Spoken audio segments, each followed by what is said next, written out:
Assalamu alaikum wa rahmatullah. Chers frères, chères sœurs, lors du second épisode sur l'histoire de Dajjal, nous avions abordé sa progression au sein du parti Likoud et ses premiers combats politiques, sa rencontre avec son maître Iblis, jusqu'à son autoproclamation en tant que prophète Isa ibn Maryam. Dans ce nouvel épisode, nous allons décrire les étapes qui vont le conduire de la déclaration de prophète jusqu'à la proclamation de sa divinité. Nous verrons également la confrontation entre l'imam al-Mahdi et Dajjal et les différentes postures du monde musulman face aux multiples épreuves. Après avoir tué et ressuscité l'enfant, tous les juifs autour de Dajjal attestèrent et crurent en lui. Ce qu'il venait de vivre était identique au prodige que réalisait le prophète Isa alayhi salam. Dajjal leva alors la main et déclare: Je ne suis pas simplement venu pour le peuple juif, mais je suis venu pour le salut de tous les peuples. À partir d'aujourd'hui, abandonnez toutes les pratiques religieuses pour vous limiter à mes instructions. Je lance également un appel à toutes les communautés du monde, peu importe leur religion. Venez rallier ma mission, car d'ici peu, je vais annuler tous les accords économiques que l'imam al-Mahdi a signés avec les autres pays. À ce moment précis, quiconque ne rejoint pas ma mission fera partie des grands perdants. Sachez donc que cette mission est dans votre intérêt. Terminant son discours, Dajjal leur annonce: Je vous donne rendez-vous la semaine prochaine à l'intérieur de la mosquée Al-Aqsa. Je compte y tenir un discours public. Tout le monde applaudit à la fin de ce discours.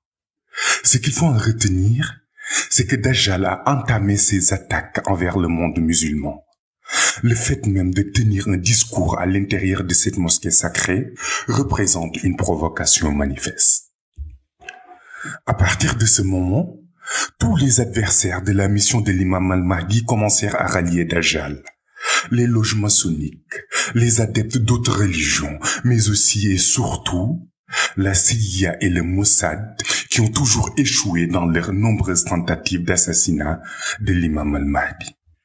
Il s'agit là d'une occasion en or à saisir, même si Dajjal n'est pas le prophète Isa mais l'antéchrist. Son premier discours a bouleversé le monde musulman. Une voie pour contrecarrer la mission du Mahdi se présente alors à eux. Pire, dans les pays arabes et musulmans, certains ont commencé à croire en Dajjal comme étant le Messie. Selon eux, étant donné que la marque kafir devant être inscrite sur son front n'est pas visible, le personnage en question n'est pas le Dajjal. En réalité, ils ignorent que Dajjal ne naîtra pas avec la marque kafir, mais celle-ci arriverait plus tard au cours de sa vie. Tout ceci n'est que prétexte pour croire en l'éventualité que Dajjal puisse être le prophète Isa ibn Maryam. En effet, ces derniers craignent les mesures de répression économique annoncées par Dajjal. D'autant plus que la plupart des leaders du monde islamique tentent de fuir pour se réfugier à la Mecque ou à Médine. Pendant ce temps à Médine, l'imam al-Mahdi convoque une réunion avec son entourage et leur demande leur avis sur la crise. L'un de ses conseillers déclare: Après votre intronisation en tant qu'Amir al-Mouminin, vous avez supprimé la nécessité de visa pour tout musulman voulant visiter la Mecque et Médine en dehors de la période de Hajj. Vous nous avez fait comprendre que les lieux saints étaient des propriétés communes pour tous les croyants. Notons également, en vertu d'accords conclus avec l'imam al-Mahdi, Israël garantissait la liberté de visite de la mosquée Al-Aqsa à tous les musulmans qui souhaitent s'y rendre. Aucun visa d'entrée sur le sol israélien ne leur était demandé. Ce conseiller dira donc à l'imam al-Mahdi: est-ce qu'il ne serait pas judicieux de rendre à nouveau obligatoire la demande de visa pour la Mecque et Médine afin de limiter l'affluence de personnes? L'imam al-Mahdi lui répondit: c'est vrai que c'est une bonne idée, mais le problème est que ceux qui devraient rester dans leur pays de résidence pour organiser cette mesure sont tous en train de venir ici à la Mecque et à Médine. La situation semblait être sans issue. Ce serait une défaite criante pour le monde musulman si Dajjal venait à tenir un discours anti-islam à l'intérieur de la mosquée Al-Aqsa et y revendiquer être le prophète Isa. L'imam al-Mahdi réfléchit un moment puis proposa à ses compagnons de prendre les bus pour retourner à la Mecque car il compte s'adresser à la Oumma islamique sur le mois Arafat. Il demanda qu'on lui trouve un cheval blanc sur lequel il se tiendra pour tenir son discours. Il ordonna également que celui-ci soit diffusé en direct par l'ensemble des médias musulmans.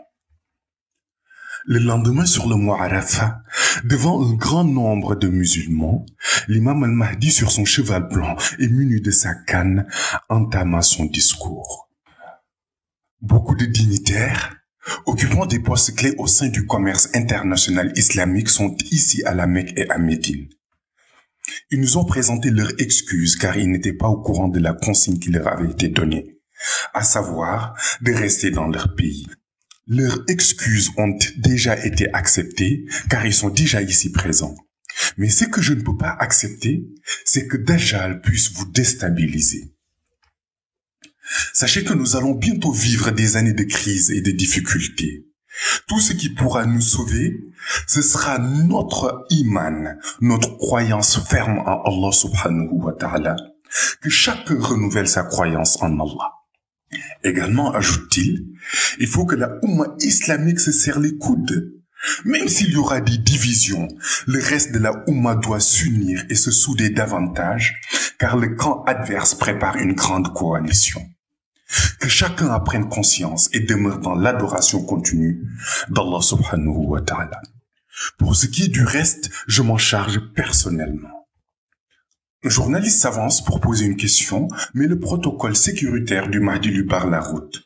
Celui-ci leur ordonne de le laisser faire. Que pensez-vous de l'affirmation de celui qui revendique être Isa et que vous surnommez Dajjal? Il dit qu'il fera un discours à la mosquée Al-Aqsa et s'il y parvient, cela paraîtra comme une adhésion à sa cause du monde musulman. D'autant plus que Al-Aqsa est le 3e lieu saint de l'islam, demande le journaliste. C'est pour cette raison qu'il ne tiendra jamais de discours à l'intérieur de Al-Aqsa, répondit l'imam al-Mahdi. Le discours étant diffusé en direct, cette réponse de l'imam al-Mahdi provoqua un grand bruit en Israël. Les musulmans de la mosquée Al-Aqsa demandèrent à l'entourage de l'imam al-Mahdi quelle attitude adopter si d'aventure Dajjal venait à pénétrer dans la mosquée. Vous n'aurez rien à faire. Même si Dajjal rentrait dans la mosquée, ne lui barrez pas la route, ne le touchez pas. Continuez à lire votre Coran, à prier et poursuivez vos oraisons. Mais n'intervenez pas, répondit l'imam al-Mahdi. Les musulmans se plièrent donc à la consigne. Dajjal est interrogé sur le discours du Mahdi qu'il a suivi en direct. C'est parce que vous lui avez offert trop de pouvoir. Déjà, ce pays, Israël, ne lui appartient pas et il se permet de prendre des décisions. Mais la semaine prochaine, on saura si je vais y tenir un discours ou non, répondit-il. Le jour J, Dajjal, âgé de 29 ans, entouré des Juifs et de nouveaux partisans, se dirige vers la mosquée Al-Aqsa. Alors qu'il s'en approche, il aperçoit un Palestinien membre de la branche politique du Hamas. Arrivé à sa hauteur, Dajjal éclate de rire en déclarant « Vous êtes ceux qui me font le plus pitié, car vous savez pertinemment que je ne vais pas laisser passer l'accord que vous avez signé avec mon pays. » Le Palestinien lui répond « Nous, Palestiniens, c'est en Allah que nous croyons, au prophète Mohammed sallallahu alayhi wa sallam, et en l'imam al-Mahdi nous obéissons. Même si tu avais le paradis, nous n'en voudrions pas. Si tu comptais nous jeter en enfer, nous sommes prêts à l'endurer, mais jamais. Nous ne croirons à toi. » Extrêmement frustré par cette réponse, Dajjal en colère avance d'un pas ferme vers la mosquée. Une fois arrivé, son cortège s'installe devant la porte et attend que celui-ci entre pour tenir le discours qui désavouera l'imam al-Mahdi. Il fait un pas dans la mosquée et aperçoit alors les fidèles musulmans. Les uns prient, d'autres tiennent leur chapelet. Dès qu'il posa son 2e pied dans la mosquée, il aperçoit subitement la représentation mystique au hijab du prophète Isa ibn Maryam. La représentation mystique du prophète Aïssa est vêtue d'une djellaba blanche éclatante. Son visage est lumineux et radieux. Dajjal est soudainement surpris. Il prit peur, pensant que ses adeptes derrière lui apercevaient le prophète Aïssa. Il n'avait plus le courage d'avancer. La représentation mystique du prophète Aïssa le fixant sévèrement du regard. Devant cette vision, Dajjal recule et demande à ses adeptes: « Avez-vous vu ce que j'ai vu ?» Ils lui répondent que non, nous n'avons rien vu. Lorsqu'il voulut leur dire qu'il venait d'apercevoir le prophète Aïssa ibn Maryam, il se rappela que c'est la mission dont il se revendique. Ce serait alors un total discrédit s'il venait à l'avouer. Il recula en ces termes: « Sortons tous pour aller à la synagogue Hurva. Je ferai ma déclaration là-bas. » La foule le suit, marchant lentement. Elle se demande pourquoi ce changement de cap. C'est comme s'il venait de confirmer les paroles du Mahdi. Les adeptes de Dajjal étaient surpris par cette déroute. En chemin, Dajjal réfléchissait comment maquiller son échec. Alors qu'il était en pleine réflexion, Iblis entre dans sa voiture et lui dit: « Lorsque tu débuteras ton discours, dis au public que l'imam al-Mahdi voulait te piéger. Dis-leur, comme tu es doté de pouvoirs mystiques pour contourner n'importe quel piège, tu as finalement reculé pour aller faire le discours à la synagogue Hurva. Si tu leur expliques ceci, ils ne prêteront plus attention à ce qu'avait annoncé Imam al-Mahdi, à savoir que tu ne tiendrais jamais un discours dans la mosquée. » Arrivé devant la synagogue avec son cortège, Dajjal descend de sa voiture, habillé de son manteau jaune, et se dirige vers la porte. Le vieil homme en charge de la synagogue et qui y vit en permanence ouvre la porte. Lorsque Dajjal l'aperçoit, il lui sourit et lui demande: « Est-ce que tu te souviens de moi ?»« Je ne t'oublierai jamais, » lui répond le vieil homme. Dajjal réplique: « 12 ans déjà. Ta mémoire est donc très bonne. » Mais le vieux ne prononce pas un mot et retourne s'asseoir à l'intérieur. La foule commence alors à s'installer devant la synagogue. Les caméras de télévision se positionnent pour la retransmission de la déclaration. Dajjal reste un moment à l'intérieur de la synagogue puis sort. Devant la foule, il déclare: « Je sais que vous vous demandez pourquoi je n'ai pas tenu mon discours à l'intérieur de la mosquée Al-Aqsa. Mais je vais vous donner une explication claire. En effet, l'homme qui est appelé Imam al-Mahdi voulait me piéger. Mais je voulais lui montrer qu'avec mon pouvoir, personne ne peut me piéger. C'est pourquoi donc j'ai reculé à la dernière minute. » Un journaliste l'interpella: « Prophète, peut-on savoir pourquoi et comment l'imam al-Mahdi voulait vous piéger ?» Dajjal baisse la tête un instant avant de se redresser puis dit: « Cet homme est un vrai manipulateur. Je suis le prophète Aïssa. Je suis pour la justice et la démocratie et je ne léserai aucune communauté. Si j'avais effectué le discours à l'intérieur de la mosquée Al-Aqsa tel que prévu initialement, l'imposteur, l'imam al-Mahdi, sortirait le lendemain pour déclarer que je portais atteinte à la communauté islamique. C'est cela que je voulais éviter. » Le journaliste rétorqua: « Mais pourtant, c'est bien toi qui as dit que tu allais bel et bien tenir ce discours. » « Oui, je l'avais dit, mais après réflexion, j'ai su que cet homme est un vrai manipulateur. J'ai rebroussé chemin pour venir ici, » répondit Dajjal. Un autre journaliste se leva et demanda: « Mais pourquoi tu le traites souvent d'imposteur et de manipulateur? Y a-t-il un secret sur lui que tu ne nous dis pas, ou interagit-il avec toi mystiquement d'une quelconque manière? Vous ne connaissez vraiment pas cet homme. Mais comme je ne vais pas passer mon temps à vous dire qui il est, si vous voulez vraiment le connaître, allez vous renseigner auprès de sa communauté. Je vais juste dire ce qu'il a fait cette semaine. N'est-ce pas que vous l'avez vu à Arafat, chevauchant son cheval blanc et s'adresser aux musulmans?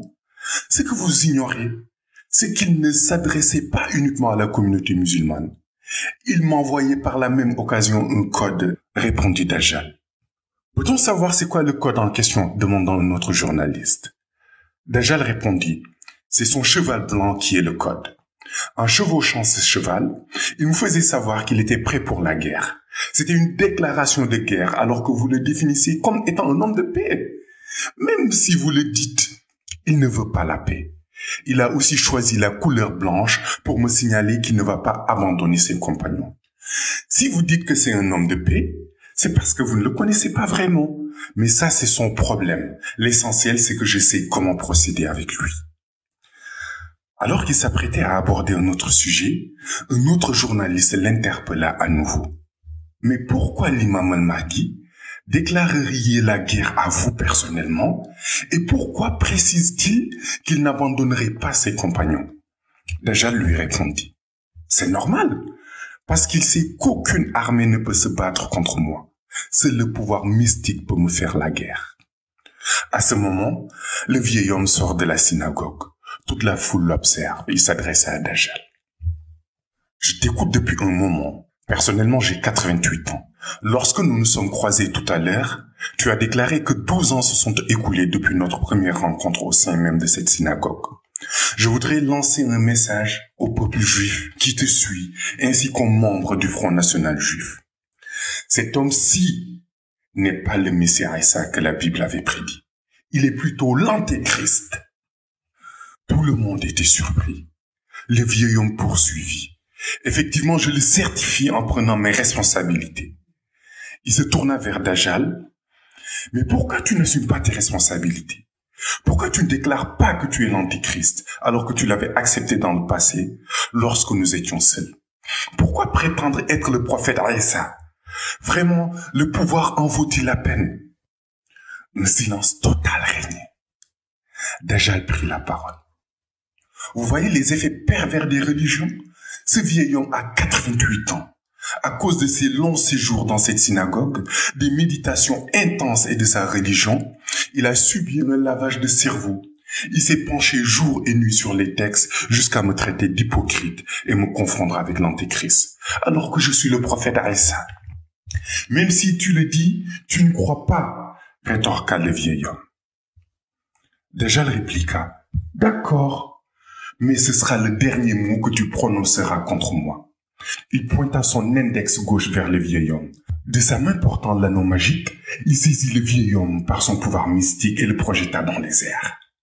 Par son doigt, il faisait tournoyer le vieil homme dans les airs, au point de lui donner des vertiges. Soudain, il frappa sa main contre le sol et le vieil homme s'écrasa. La violence du choc, ayant fracturé sa colonne vertébrale, était telle qu'on pouvait entendre le bruit. Un silence sinistre régnait dans la foule. Dajjal déclara « Si je voulais, je pourrais le ressusciter, mais je ne le ferai pas car il m'a traité d'hypocrite. Et à partir d'aujourd'hui, quiconque me traitera d'hypocrite, je lui ferai subir le même sort. » Certains tremblaient dans la foule, saisis par l'effroi. Ils croyaient en lui tant que prophète, mais maintenant ils en avaient peur. Pendant ce temps, l'imam al-Mahdi achève la prière de Asr à la mosquée sacrée de la Mecque. Il appelle ensuite 4 de ses compagnons et les informe du meurtre. Je viens de voir l'âme d'un vieil homme de 88 ans tué par Dajjal. Les anges ont amené et enregistré son âme à l'Araf. Dajjal donc a tué quelqu'un? Demandent les compagnons. En tout cas, j'ai vu son âme transportée par les anges et c'est Dajjal qui l'a tué, répondit-il. Un des compagnons confirma la nouvelle quelques instants plus tard, après avoir vu l'information sur les chaînes télévisées. Suite au meurtre, un journaliste interpella Dajjal. Cet homme âgé que tu as tué, tout le monde sait qu'il a passé durant toute sa vie ici en tant que responsable des lieux. Comme tu ne vas pas le ressusciter, as-tu prévu un remplaçant pour lui succéder? En guise de réponse, Dajjal lui dit, à partir d'aujourd'hui, cette synagogue est mon temple. Je ne permettrai plus qu'on y pose un exemplaire de la Bible, de l'Évangile ou du Coran. Ce sera mon sanctuaire personnel. Les seules personnes à qui je vais autoriser l'accès seront les membres de mon parti, le Front National Juif. Ici, ce sera mon nom qui sera glorifié. J'ai hâte d'être aux élections pour vous montrer mon pouvoir. C'est ainsi que la rencontre prit fin. Le public est resté sur sa faim au sujet du discours qui devait se tenir devant la synagogue. Au contraire, Dajjal a plutôt effectué une démonstration de pouvoir et de cruauté pour menacer quiconque s'aventurerait à le contredire. Désormais, il inspire une profonde crainte à ses partisans. Après cette rencontre, Dajjal informe ses sympathisants de sa décision d'aller à la ville de Lot pour 3 jours avant le début de la campagne électorale. Arrivé à sa résidence, il rencontrera Iblis le soir même. Iblis le félicite vivement pour les événements de la synagogue Hurva qu'il considère comme un exploit. Il lui rajoute: le vieil homme que tu as tué en usant ton pouvoir, certes sous le coup de la colère, t'a permis de trouver la solution qui te permettra de remporter les législatives. Comment ça? Demande Dajjal. Iblis esquisse un sourire puis lui dit: ton parti qu'est le Front National Juif n'a qu'un seul adversaire, le Likoud. La raison de notre échec lors des législatives passées est que le Likoud avait un programme bien ficelé, alors que nous ne faisions que les critiquer. Tous les électeurs croyaient donc que le plan du Likoud était meilleur pour le peuple israélien. Mais grâce à ce que tu as fait hier, le Likoud ne va pas se présenter avec un programme. Au contraire, ils vont se borner à te critiquer. Le moment venu, ne réponds pas aux critiques, mais déroule juste ton programme. Si tu procèdes de la sorte, les électeurs vont t'écouter et au final, tout le débat tournera autour de ta personne. Tu remporteras ainsi facilement les élections. Dajjal confie à Iblis: j'avais pris une décision, mais avant, j'avais pensé la partager d'abord avec toi. À quel sujet? Demande Iblis. C'est le manteau jaune que je porte pour revendiquer être le prophète Isa. Le manteau me dérange et je voulais l'enlever pour choisir un autre accoutrement qui me plaît pour ces prochaines élections, répond Dajjal. Vu que tu as déjà convaincu la majorité des gens, ce n'est plus la peine. Tu peux l'enlever et arrêter de chevaucher l'âne, dit Iblis. Dajjal change alors d'apparence.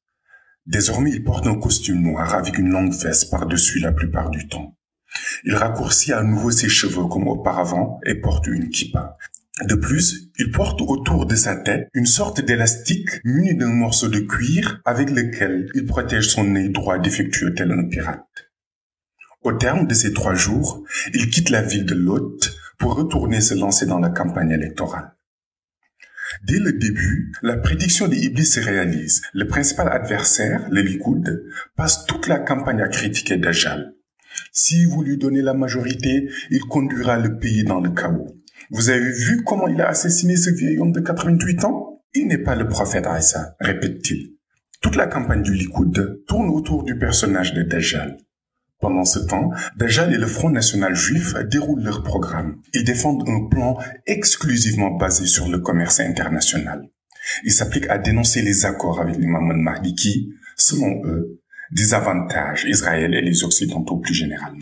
Il parvient ainsi à convaincre la majorité des électeurs. Son programme était si séduisant que des membres d'autres partis ont fini par le rejoindre. Au soir du scrutin, le Front National Juif arrive en tête avec 100 députés. Le Likoud et sa coalition arrivent en deuxième position avec un résultat largement inférieur. Ils n'obtiennent qu'un petit nombre de députés. Dajjal remporte ainsi la quasi-totalité des votes, ayant bénéficié d'un soutien local fort et celui de la diaspora.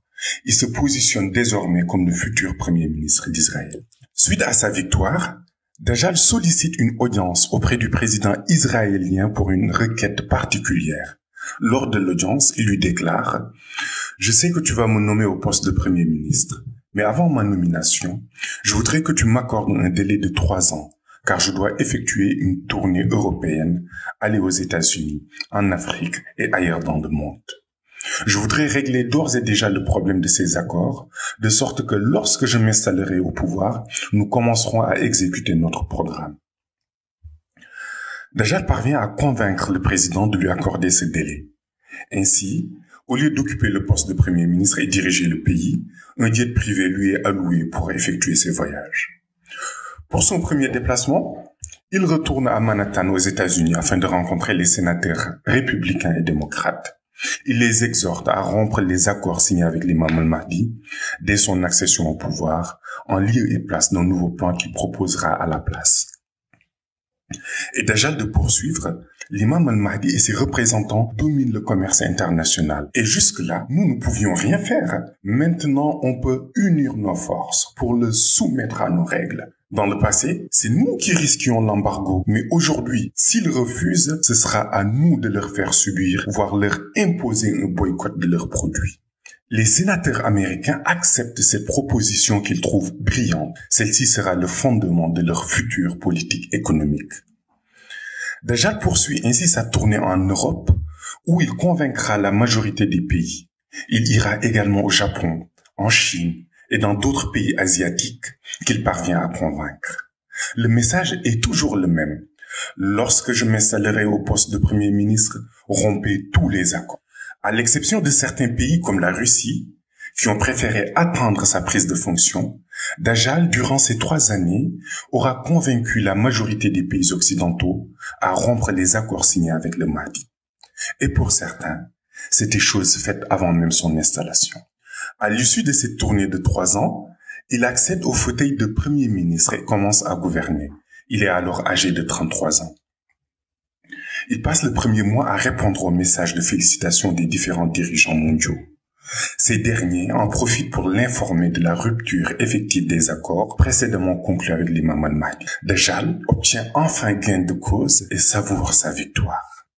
Pendant ce temps, la plupart des observateurs influents ayant adopté une attitude neutre dans le contexte en cours décident de se rendre au siège de l'Organisation des Nations Unies.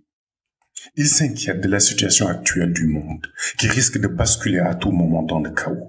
Leur préoccupation est justifiée, étant donné la haine de Dajjal envers l'imam al-Mahdi. D'autant plus que Dajjal, ayant revendiqué être le prophète Isa, possède un pouvoir mystique extraordinaire, tout comme l'imam al-Mahdi, déclarait Amirul Mu'minin. De ce fait, les observateurs avertissent l'organisation que si aucune solution n'est trouvée, l'annulation des accords entraînera le monde dans le chaos. Un appel qui trouve un écho favorable auprès du secrétaire général des Nations Unies, qui partage leur avis. L'ONU décide d'organiser une conférence de paix à son siège et envoie des invitations aux grands dirigeants dont Dajjal et l'imam al-Mahdi. Lorsque les États-Unis apprennent l'initiative, ils décident d'interdire l'accès de leur territoire à l'imam al-Mahdi, car plus aucun accord ne les lie désormais. En réalité, l'interdiction a été prise dans le seul but de faire plaisir à Dajjal. Même si l'ONU n'est pas d'accord avec cette décision, la conférence de paix est tout de même maintenue. Le jour de la conférence, l'ONU réitère sa déception face à l'absence de l'imam al-Mahdi à cause du refus des États-Unis. Malgré tout, elle suggère tout de même à chaque participant de tenir un discours de paix. Ce qu'ils feront tous, à l'exception de Dajjal, qui mènera une véritable attaque en règle contre l'imam al-Mahdi. Premièrement, il s'emploie à justifier l'effort déployé pour annuler les accords de plusieurs pays signés avec l'imam al-Mahdi. Ensuite, il donne son point de vue sur le fonctionnement du commerce international qui doit tourner à leur avantage ainsi qu'aux Occidentaux en général. Il propose également d'imposer un embargo à l'imam al-Mahdi et ses alliés. Pour finir, Dajjal défend ses mesures par son argument de toujours « l'imam al-Mahdi est un imposteur ». La plupart des dirigeants présents furent déçus d'entendre un tel discours, eux qui s'attendaient à un message de paix. Désormais, ils appréhendaient la réaction de l'imam al-Mahdi et de ses compagnons, qui ont eux aussi écouté ce discours. Une fois la conférence terminée, Dajjal se dirige vers un sénateur républicain pour lui signifier qu'ils avaient fait une grande erreur en refusant l'accès au territoire à l'imam al-Mahdi. Ils auraient pu l'arrêter directement une fois arrivés sur le territoire américain. Conscient d'avoir laissé passer une telle opportunité, le sénateur accepte l'idée de Dajjal d'inviter l'imam al-Mahdi aux États-Unis. Dajjal retourne donc à Jérusalem, tandis que le sénateur républicain, aidé de ses contacts et du lobby juif, travaille sur la mise en œuvre de ce piège. Un jour à Médine, l'imam al-Mahdi, entouré de ses compagnons, reçoit un message. L'un d'eux lui rapporte que celui-ci provient du cabinet du vice-président des États-Unis. Il est très surpris de voir qu'il s'agit d'une invitation en sol américain pour l'imam al-Mahdi, ainsi que d'un numéro de téléphone à composer. Au bout de ligne, le sénateur républicain décroche et exprime à l'imam al-Mahdi son regret d'avoir vu son pays rompre les accords et ne pas l'inviter à la conférence de paix. De ce fait, il aimerait le convier pour un séjour de 48 heures aux États-Unis afin de remédier à cette situation. La date de la rencontre est alors convenue entre les deux hommes. Ses compagnons s'activent à préparer les jets privés pour l'accompagner, mais l'imam al-Mahdi leur indique qu'il ira seul, car il s'agit d'un piège. Voulant quand bien même l'accompagner malgré le piège, ses compagnons se résignent à rester. À la veille du rendez-vous, l'imam al-Mahdi quitte Médine, direction les États-Unis. En vol, il demande au pilote de reprendre immédiatement les airs en direction de Médine une fois qu'il aura débarqué, car il s'agit là d'un piège. À leur arrivée, le pilote s'exécute et reprend les airs. Sur le tarmac de l'aéroport, l'imam al-Mahdi se retrouve seul face à une rangée de 20 personnes habillées en costume noir, dont certains munis de gilets pare-balles. En réalité, il s'agit d'agents du FBI. Le sénateur républicain salue l'imam al-Mahdi et fait un signe au groupe de 20 personnes qui s'approchent de l'imam al-Mahdi. Que se passe-t-il demande l'imam al-Mahdi. Nous devons vous escorter en détention, lui répond-il. Il s'adresse alors au sénateur républicain en lui demandant si l'ordre venait de lui, de ses services ou de ses supérieurs. Le sénateur lui répond qu'il n'a pas le choix et doit l'escorter en détention pour 72 heures. Inch'Allah, je ne passerai pas plus de 10 heures en détention, conclut l'imam al-Mahdi. Il est alors escorté jusqu'à une cellule d'environ 2 mètres carrés munie d'une chaise. À l'extérieur, des agents entament leur tour de garde lorsque l'imam al-Mahdi interpelle leur supérieur. Dans 30 minutes, vous viendrez me voir pour trouver une solution. Le supérieur s'est mis à rire et s'en alla. Dès qu'il quitta la cellule, le prophète Mohammed sallallahu alayhi wa sallam fit son apparition en une sublime lumière blanche et demanda à l'imam al-Mahdi de réciter 7 fois la formule suivante. Ya Allahu kun fayakun. L'imam al-Mahdi s'exécuta et un séisme se déclencha à Washington, en Californie, à New York et dans d'autres villes américaines. Le supérieur retourna voir l'imam al-Mahdi dans sa cellule pour le questionner au sujet des tremblements de terre en cours. Ce dernier fit mine de rien savoir de la situation, ne manifestant aucun intérêt à la question posée. Même attitude, même réponse lorsque le supérieur lui demanda si ces événements étaient en rapport avec son arrestation. Pendant ce temps, la terre continue de trembler. Dépassé par la situation chaotique dans le pays, le sénateur, alerté par le supérieur des agents de détention, se dirige vers la cellule de l'imam al-Mahdi. Il lui indique avoir été informé de l'échange qu'ils ont eu auparavant et que nécessairement, il est à l'origine des événements en cours. Il lui propose une libération et un vol retour à Médine par leurs soins, en échange de l'arrêt du séisme pour éviter de plus grandes catastrophes. Une proposition qu'accepte l'imam al-Mahdi comme solution à la situation. L'imam al-Mahdi sort donc de détention. Un jet privé l'attend sur le tarmac pour le ramener à Médine.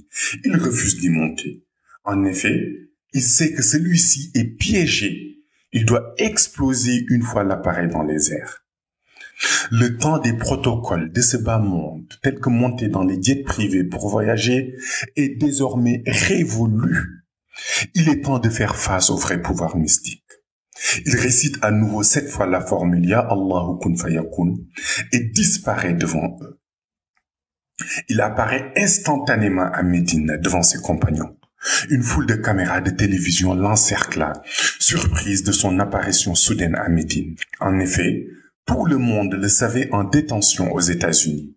Le monde islamique commence à entrer dans une grande euphorie en scandant « Allahu Akbar », les drapeaux levés.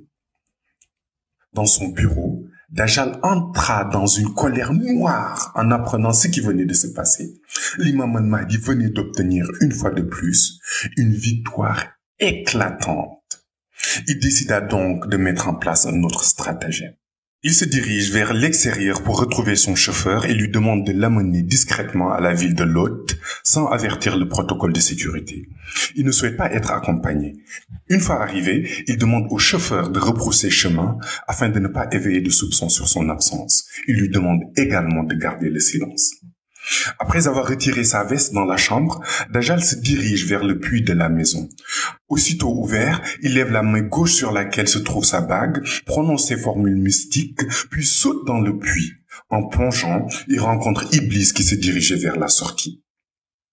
Dajjal lui affirme qu'il ne pouvait plus l'attendre. Il avait l'impression qu'il n'avait pas entendu la nouvelle à cause de sa sortie tardive. Iblis lui répond être au courant. Dajjal ajoute que tout ce qui se passe actuellement est dû à l'erreur des États-Unis. Maintenant, le monde musulman est de nouveau victorieux. Iblis lui répond qu'il a une solution à ce problème. Créer un choc plus important que celui que vit le monde musulman actuellement et qui suscitera toute l'attention des médias. Dajjal lui demande alors de quoi il s'agit. Iblis lui répond: tu as déjà revendiqué être le prophète Isa, non? Maintenant, tu dois revendiquer être Dieu pour créer un choc d'ampleur et attirer l'attention sur toi. Désormais, tu dois utiliser tes pouvoirs mystiques contre l'imam al-Mahdi, répond Iblis. Ce qu'accepte Dajjal. Pendant ce temps, l'imam al-Mahdi se trouve à Médine accompagné de certains de ses compagnons. Ils viennent de terminer la prière de Dhuhr et s'apprêtent à rejoindre les résidences. L'imam al-Mahdi leur demande de le devancer le temps qu'il se repose un peu. Il dépose son turban vert sur le tapis vert de la mosquée en guise d'oreiller et s'allonge. Dans son sommeil, il voit en songe le prophète sallallahu alayhi wa sallam lui demander de rassembler ses compagnons pour retourner à la Mecque car il doit y formuler une importante prière. Aussitôt le songe terminé, l'imam al-Mahdi se réveille de son repos qui aura duré moins d'une heure et part rejoindre ses compagnons. Il leur fait part du rêve qu'il venait de faire sur le prophète et leur demande de se préparer pour le voyage vers la Mecque. Une fois sur place, tous se dirigent vers leurs résidences respectives. Au même moment, Dajjal, par le pouvoir mystique de sa bague en or, rejoint son bureau à Jérusalem en un clin d'œil. À son arrivée, il ordonne à son protocole d'organiser un rassemblement qui sera diffusé en direct. Tous les dignitaires du Front National Juif, les députés et alliés du parti ainsi que ses sympathisants devront être présents. La rencontre a lieu le lendemain. Devant un public venu en nombre, Dajjal prend la parole. Je voudrais aborder 3 points avec vous.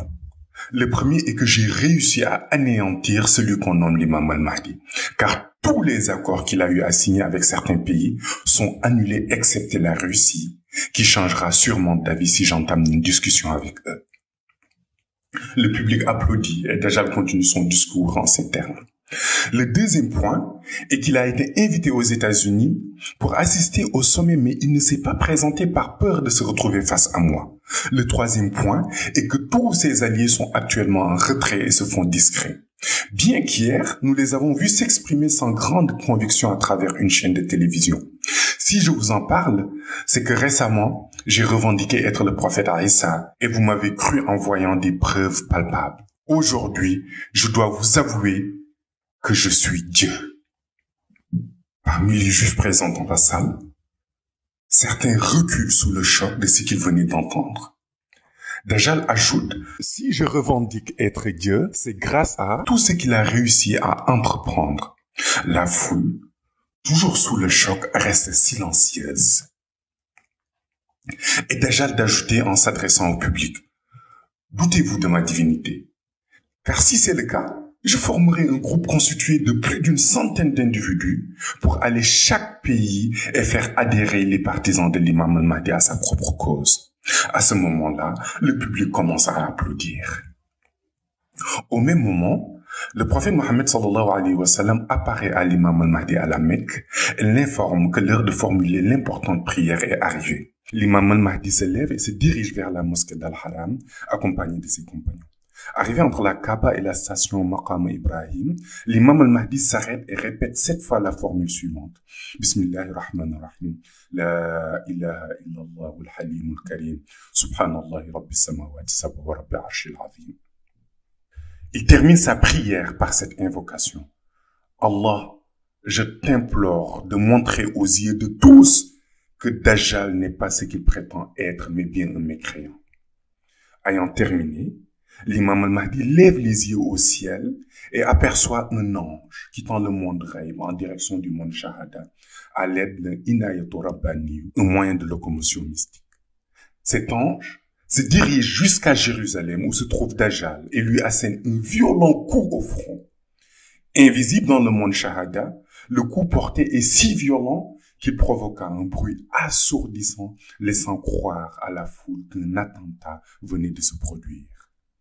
Dajjal fut déséquilibré par le coup, au point qu'il faillit tomber, Mais il finit par se ressaisir. Lorsqu'il se redresse, toute la foule est surprise par ce qu'elle voit inscrit sur le front de Dajjal.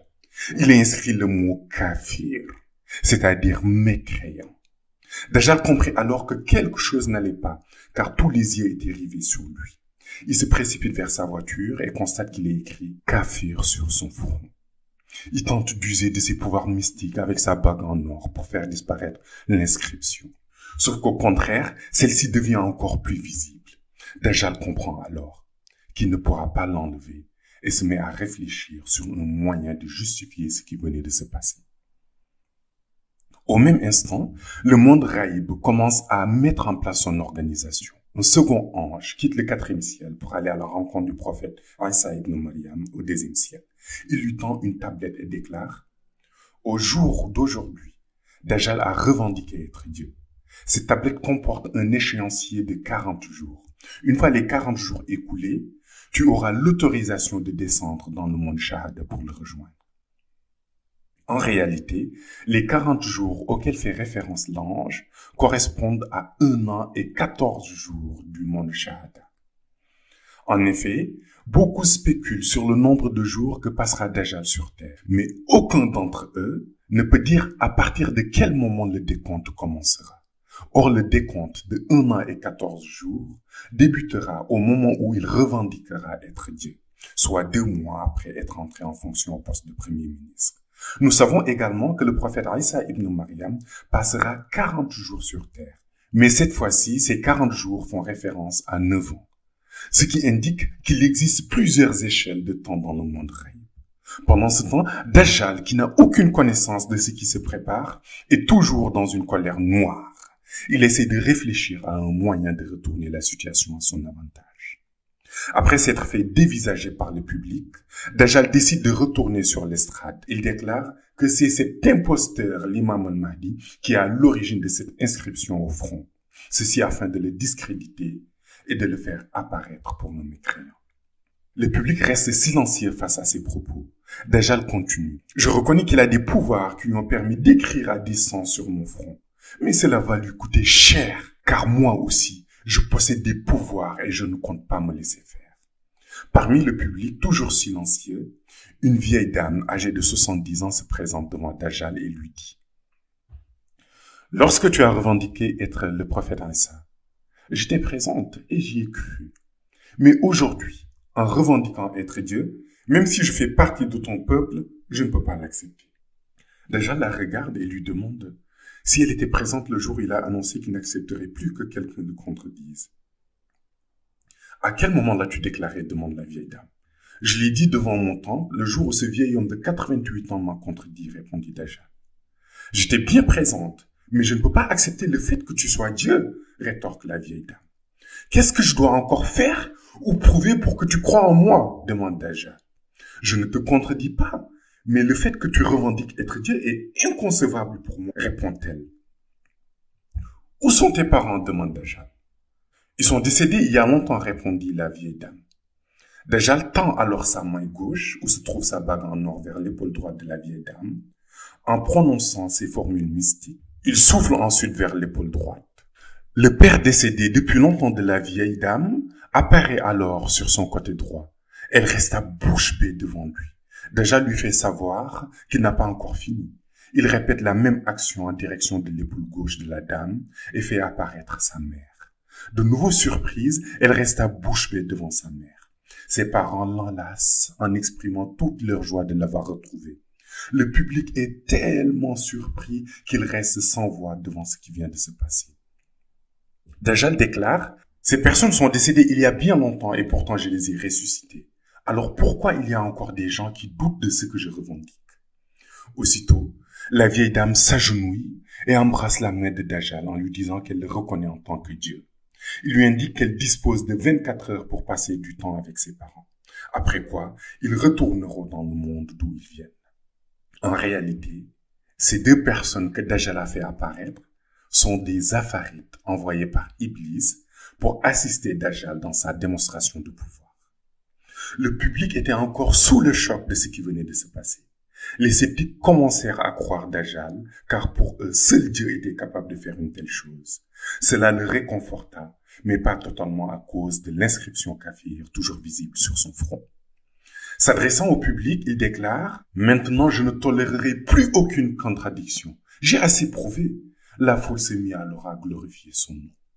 Une fois le rassemblement achevé, Dajjal retourna à son bureau. Il convoque son cabinet et justifie l'écriture sur son front comme étant un sabotage. Il ordonne de mettre en place un blocus plus sévère que celui qui avait été imposé à la Palestine et d'arrêter tous les dignitaires musulmans.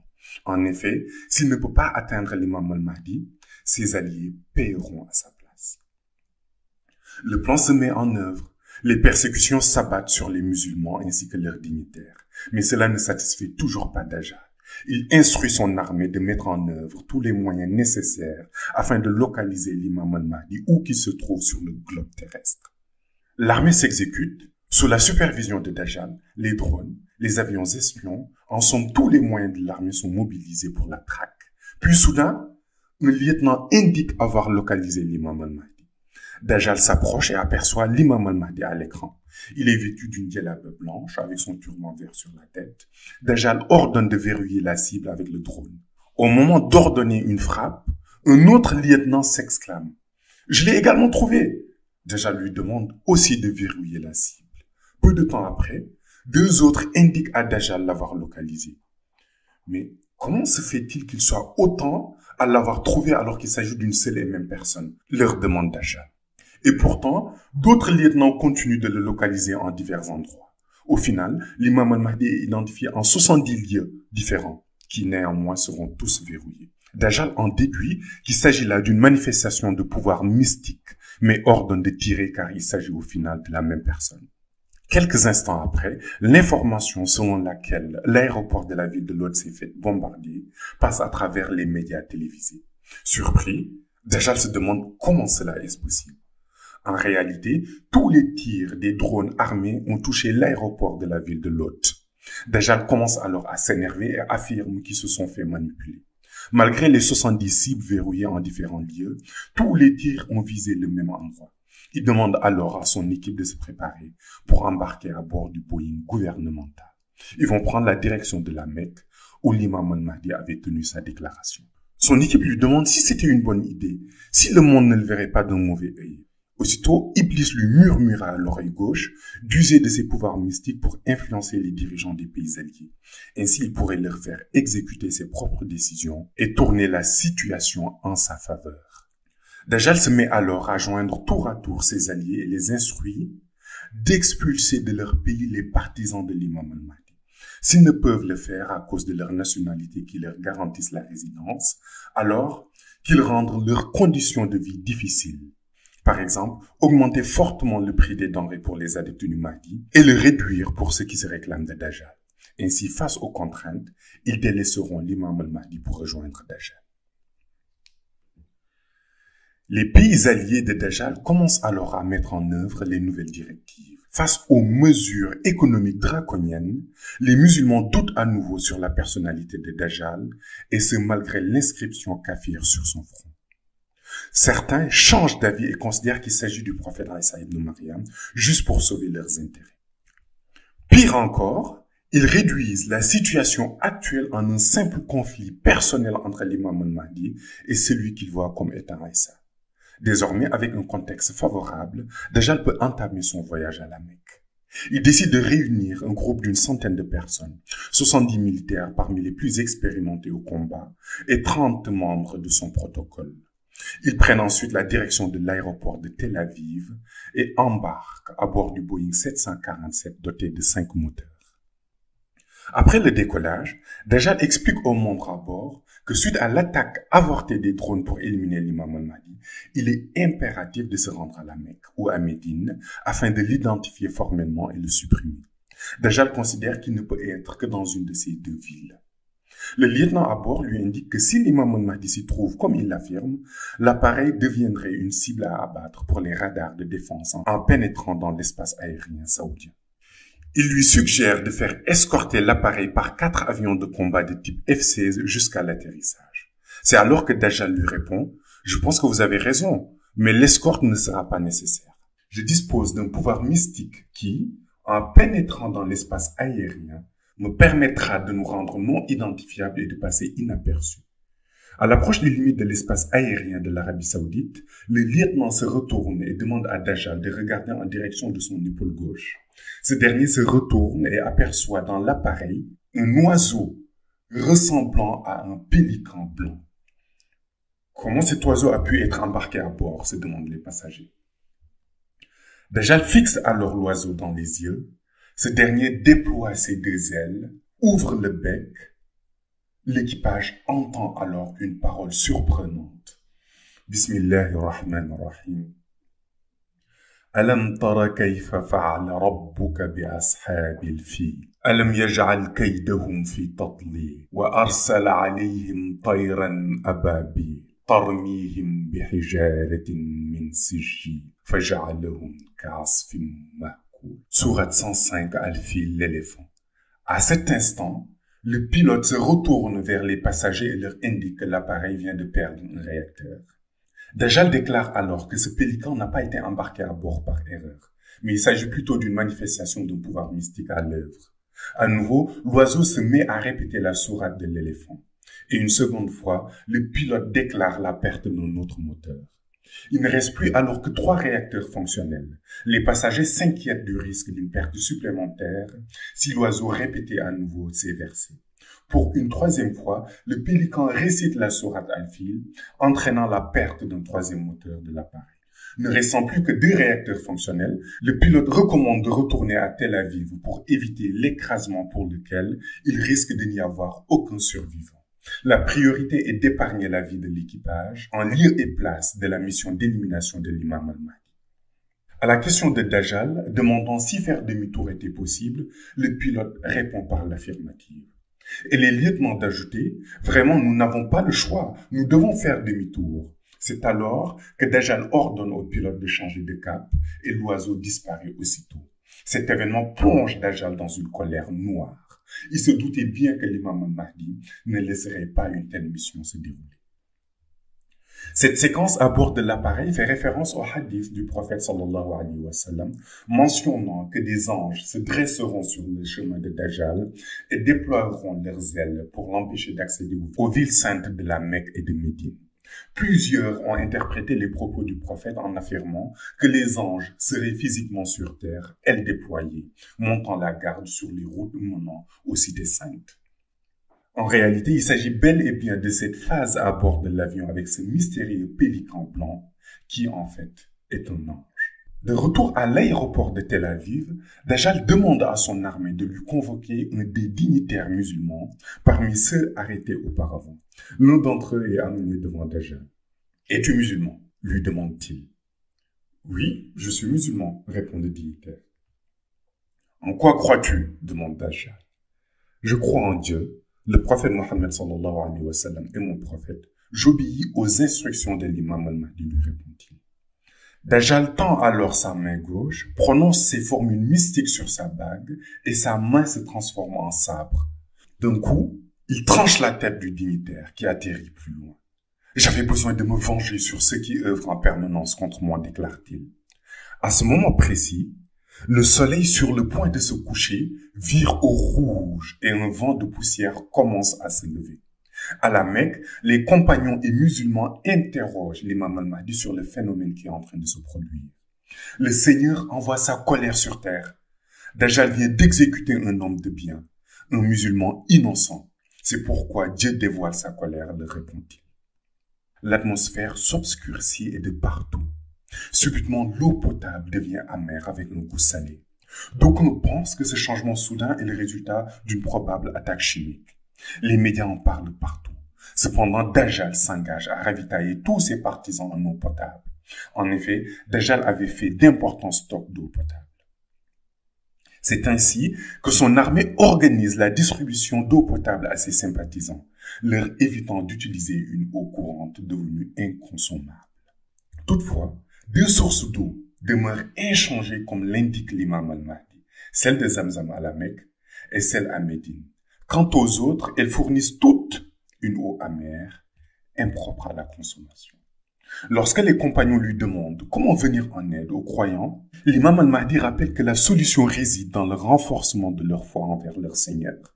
Aux agriculteurs, il prédit qu'une année de disette et de sécheresse se profile.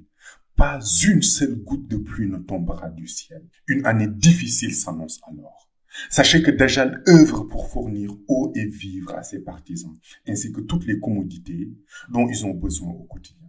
Pour notre part, essayons de surmonter cette épreuve avec endurance, sachant que le Seigneur est avec nous. Quiconque a le Seigneur et le prophète Mohammed sallallahu alayhi wa sallam à ses côtés n'est pas démuni. Réfléchissons ensemble pour surmonter cette épreuve, conclut-il. Dajjal se réjouit de cette situation de détresse qui touche les musulmans et compte en profiter pour triompher de l'imam al-Mahdi.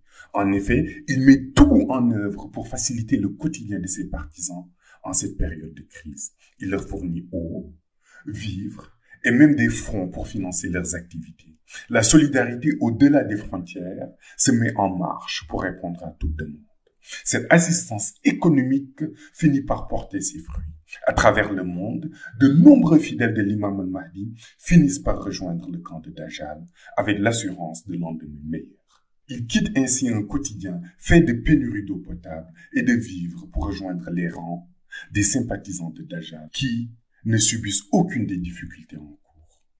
Ceci montre que les fidèles de l'imam al-Mahdi, ayant rallié le camp de Dajjal, ne sont motivés que par leurs intérêts personnels et sont attirés par les biens matériels de ce bas monde. Face à cette situation, Dajjal, entouré de ses généraux dans son bureau, savoure sa mainmise sur la marche du monde. S'étant autoproclamé Dieu, il tient les rênes de toutes choses. Au même moment, à la Mecque, l'imam al-Mahdi s'adresse à l'ensemble des fidèles musulmans à travers une déclaration. Il recommande de réciter la sourate Al-Kahfi en intégralité ou ses 4 premiers versets au réveil avant de se coucher. Il indique que cette recommandation s'impose. Il soupçonne Dajjal de préparer une ruse envers les fidèles et que la négliger serait révélatrice d'une faille chez la personne. Cette déclaration, retransmise par les chaînes de télévision d'obédience islamique, parvient à l'ensemble des musulmans qui prennent connaissance de la recommandation. Pendant ce temps, Dajjal, en réflexion dans son bureau, pense que sa domination est inachevée. Iblis entre dans le bureau et lui suggère de prendre le contrôle des âmes des compagnons de l'imam al-Mahdi et des fidèles musulmans grâce à son pouvoir mystique. De ce fait, il pourra leur faire attester la profession de foi qu'ils ont tous les deux créée. En effet, à côté de l'attestation de foi musulmane, la shahada, proclamant l'unicité de Dieu et le statut d'envoyé d'Allah du prophète Mohammed sallallahu alayhi wa sallam, Iblis et Dajjal ont créé une attestation proclamant la divinité de ce dernier. Iblis ajoute que l'objectif est de la faire proclamer aux âmes des disciples de l'imam al-Mahdi. En effet, seuls les partisans de Dajjal attestent sa divinité pour l'instant. Ainsi, il sera plus facile pour Dajjal de manipuler l'esprit des disciples une fois que leurs âmes auront prononcé l'attestation qu'ils ont créée. Tu as raison. Comment dois-je maintenant procéder à ton avis, répond Dajjal. Iblis lui rappelle l'épisode de la tentative avortée de frappe de drone, durant laquelle l'imam al-Mahdi a dupliqué sa personne en 70 endroits différents. Toi aussi tu as le pouvoir de te dupliquer, lui dit Iblis. Donc fais-en de même, lui rajoute-t-il. Dajjal approuve l'idée et se met à l'œuvre. Il tend sa bague magique et prononce ses incantations. Il duplique alors son être en plus d'un millier de semblables. Par voie mystique, il les achemine chacun dans les lieux où se trouvent les fidèles musulmans et les compagnons de l'imam al-Mahdi. Chacun de ces doublons de Dajjal s'immisce dans le rêve du disciple pendant son sommeil et fait répéter à son âme la profession de foi créée par Iblis. À son réveil, le disciple est envahi par le doute et se remet en question. Il commence alors à prendre ses distances avec le Coran, les enseignements du prophète, voire même avec l'imam al-Mahdi, jusqu'au jour où il finit par allier la cause de Dajjal. Lors de l'organisation de la vie de Dajjal à travers le manuel de l'histoire sainte dans le monde Raïb, le grand pôle secoureur avait manifesté au prophète sa volonté d'intervenir quand arrivera cette phase où Dajjal corrompra les âmes. Son vœu était de permettre aux musulmans de pouvoir reconnaître Dajjal lorsque celui-ci leur apparaîtra en rêve. Pour ce faire, celui-ci devra apparaître borgne, ne pouvant voir que d'un seul œil et non des deux. Le prophète accéda à sa requête et le paramétrage de la mission de Dajjal se poursuivit dans le manuel. C'est ainsi que Dajjal apparaîtra borgne dans les rêves des musulmans qu'il cherche à détourner en leur faisant prononcer sa propre attestation de foi. Sachez que le Seigneur lui a permis, avant même sa naissance, d'exercer ce pouvoir mystique de corruption sur les musulmans. Ainsi, ceux qui avaient suivi les recommandations de l'imam al-Mahdi, à savoir la récitation de la sourate Al-Kahfi, la caverne, sourate 18, au coucher et au réveil, se voient en rêve en train de répéter les 4 premiers versets de la sourate et de faire fuir Dajjal qui s'éloigne en hurlant. Quant à ceux qui n'avaient guère pris leurs précautions, ils se voient en rêve en train de réciter l'attestation de foi de Dajjal. À leur réveil, ils commencent à renier leur foi en Dieu, au prophète, et s'écartent des instructions de l'imam al-Mahdi. Ils finissent plus tard par rallier le camp de Dajjal. Ainsi, depuis Jérusalem, Dajjal envahit les demeures des musulmans et des compagnons de l'imam al-Mahdi à travers ses copies disséminées partout dans le monde. Ils s'immiscent dans le rêve et parfois apparaissent pour être visibles à l'œil nu. Quiconque néglige les recommandations de l'imam al-Mahdi finit par rejoindre le camp de Dajjal. Cette ruse de Dajjal finit par ravager le monde musulman qui commence à se soulever. Les manifestations des fidèles sont violemment réprimées par un pouvoir en place, entièrement acquise à la cause de Dajjal. Pire, des contre-manifestations sont organisées pour narguer les disciples de l'imam al-Mahdi et leur signifier que leur situation déplorable est le fruit de leur opposition à Dajjal. Certains parmi eux finiront par faire défection et rejoindre les partisans du faux Messie pour espérer un meilleur sort.